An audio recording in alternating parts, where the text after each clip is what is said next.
Ben Simmons has been a triple-double machine in his 1+ years in the NBA. In fact, he has the second most triple-doubles in his first 2 seasons all time, behind only Oscar and better than Magic. How about that? After Sunday's win against the Clippers, Ben joined Chris Miles et al. On Arena Link. Ben, before the season, you said that you wanted to make sure you mastered your scoring around the rim, that you weren't going to attempt three-point shots until you did that. Well, you still haven't taken one this season, shooting 62% from the floor in the month of December. What is the number you're looking for before you start taking those three-point shots? I think just getting comfortable with my game and evolving over time. And it starts, day by day. It's not something that I'm just going to jump into and start doing.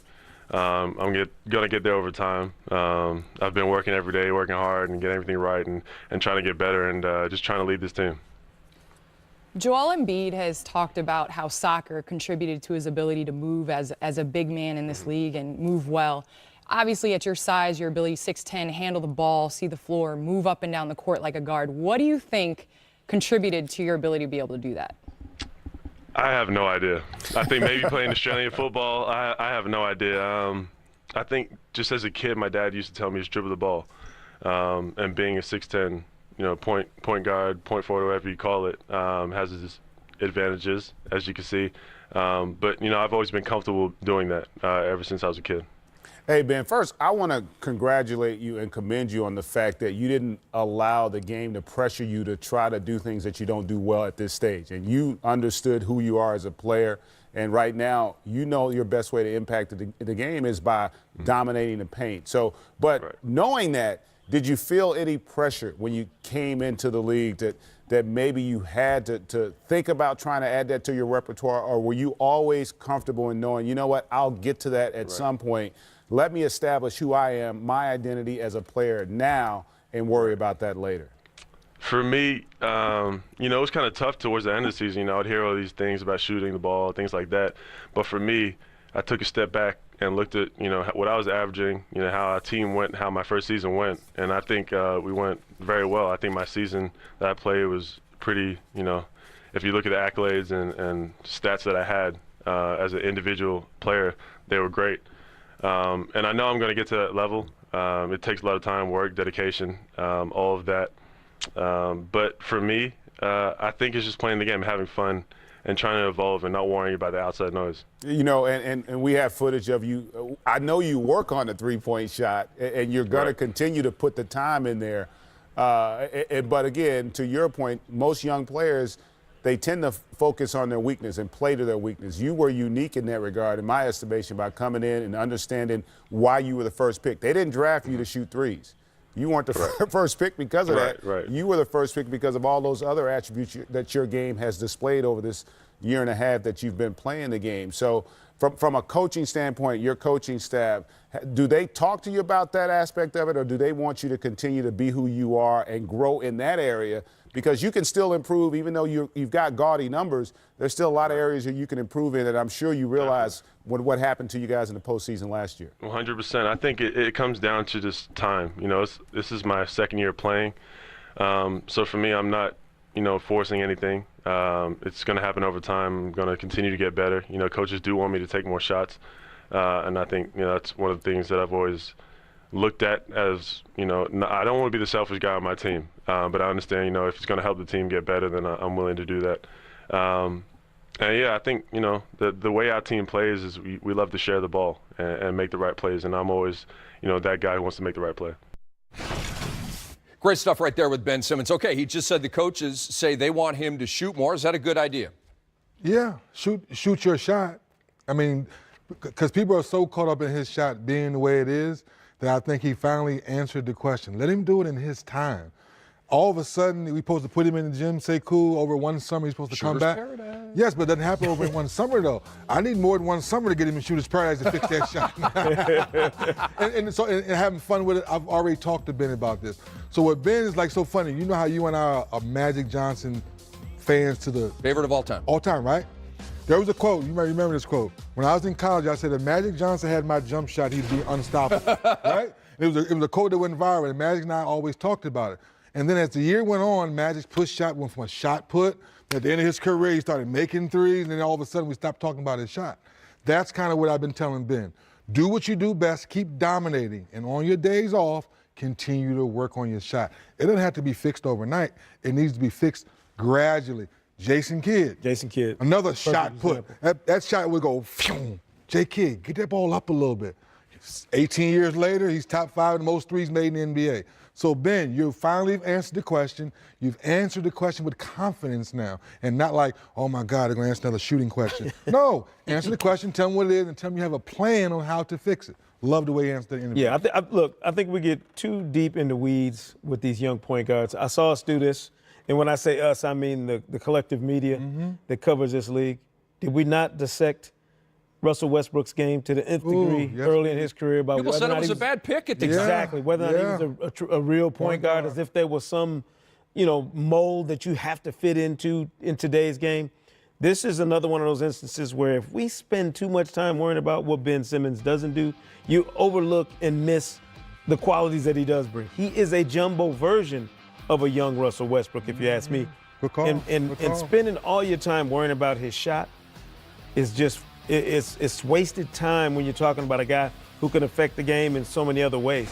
The defense is going to play him to his weaknesses anyway. Right. So they're going to force him to improve. The game will force you to improve that shot, even if you don't put in the kind of work that a Shooter's Paradise member might. Yeah. He's going to get better at it because the game will dictate it. The smart thing for Brett Brown to do, and I think for the Philadelphia 76ers to do, stop trying to fix an issue that will fix itself organically. Let his game evolve. Are they using him the right way? Are you happy with the usage rate? Are you happy with spots on the floor? Are they using Ben Simmons appropriately? Right now, today, for the regular season, yes. How are you going to use him in the playoffs when it really counts? And I think that's what we saw last year in the playoffs, because now we're able to break down possession by possession, and now it's hard to hide people. Now can you put Ben in a better situation because he needs to be on the floor? I go back to what Doc Rivers did with Rondo. Rondo didn't shoot any threes, did he? And Rondo still dominated in the finals, didn't he? So that's what Brett Brown has to figure out. How do I use Ben in other ways so he can still be successful? Because other guys have not been great shooters, have been successful in the finals. This is one of the greatest three-point shooters of all time. You may have heard. The scoreboard for Ben Simmons right now reads 0 of 11 for his career from downtown. Has not attempted a three-point shot this year. That's all. Now, see, for me, that's more here. Just giving you the stats. No, and I love that stat we talked about the other night, Sekou. That's more here than virtually actually being able to shoot, because now it's in your head so much, you won't even take the shot. Well, I use Rondo as another example. Rondo would still shoot the basketball because certain times in the game, you have to take that shot because that's the best shot for the possession. You know what's funny? I'm going to look at this from a completely different perspective. I appreciate the discipline that Ben Simmons has not to rush into taking those shots. Could you imagine how we'd be barbecuing him if he was shooting a horrible percentage and hadn't taken a bunch of threes? Exactly. Yes. He understands where his game is right now, and I think we sometimes assume that these players happen overnight. Look down the list of players and how their games have developed over the years. Great players take time to, smooth out the rough edges. You're in no rush, Ben Simmons. You got J.J. Redick on your roster. If you want to see somebody take a three, make sure somebody sets a screen and gets J.J. Redick free for a three. But you keep working. You watch his workout regimen before games. You know he's doing it, on off days and in the off season. He's going to work at his game and become a much better shooter, whether it's beyond a three-point line or not. What you do is you don't interrupt the flow of a transcendent physical talent like this, trying to make him something he's not ready to be. You allow Ben Simmons to work on that game. You allow the Sixers to plot a course for him and to make it work for them as well as working for Ben Simmons. The only thing I would add to that, Rick, I remember seeing Coach Bud in Summer League in Vegas. And we know how much we fell in love with Bud Ball here in Atlanta, right? He goes, Milwaukee's going to shoot more threes than ever in Milwaukee history. We all like, what the heck is Bud thinking about? And I said, what about Giannis? Giannis is not shooting that many threes. What is Giannis doing? He is dominating the paint, living at the free throw line, and every so often he'll get a wide open three where he looks at the ball, he lines up the laces, looks at his feet, and then he shoots and he leaves it. But he's not coming down hunting for threes because, Giannis, you got to shoot threes. No, I'm going to dominate the paint. Well, that's the difference. It's like, you know what you do best, and let us talk about what you can't do. Well, the guy that we're about to talk about does hunt threes, and he's very, very good at it. And over the last 9 games, DZ's guy Devin Booker has been playing. Now, hold on. He's been on Shooter's Paradise. Yeah, Devin Booker's been on Shooter's Paradise. He's been there, yeah. And took notes. He's been there with shooting it, yeah. We had a ball on that one. So Devin Booker right now is not playing at an all-star level. He's playing at an all-NBA level. When you consider 28 PPG, 8 dimes, and shooting almost 47% from the field. And, hey, the Suns are kind of sort of winning, Sekou, at 4 and 5 over those last 9 games. Are the numbers simply a product of him being healthy, or is there more going on here? Yeah, I'm going to blame it a little bit on the water in Grand Rapids, Michigan. Devin Booker and, of course, my collective hometown. That's right. You know what this is about? This is about the rest of those guys in Phoenix finally coming around to what we've all known for the last couple of years. Devin Booker is a franchise guy. When you can score the basketball the way he can in this league, you have to build a system that works for him. A supporting unit around him that takes away not from what he does best, but that's, supplements some of the other things, the other parts of his game that need to improve. The one thing we know he doesn't need is to worry about that shot. Yeah. I mean, he's on the next level when it comes to shooting in this game.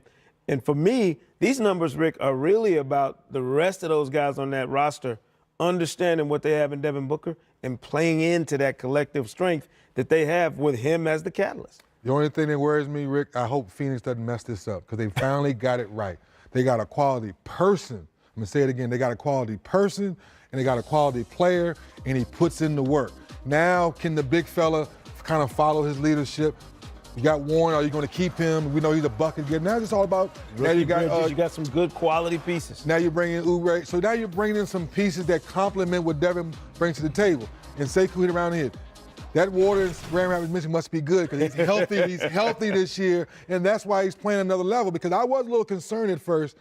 Does he have James Harden type legs? Because when they gave him the ball, I said, "Whoa, that's a lot of leg work." And now healthy, he's proven he can do it. So Joel Embiid is questionable tonight and may not go. Played last night, played well. Second of a back-to-back, they may hold him out. That may be big stats for DeAndre Ayton, who in December went 17.6 points and 11.8 rebounds. So keep an eye on that. That ball game, 9 o'clock from Phoenix. Let's give you an update.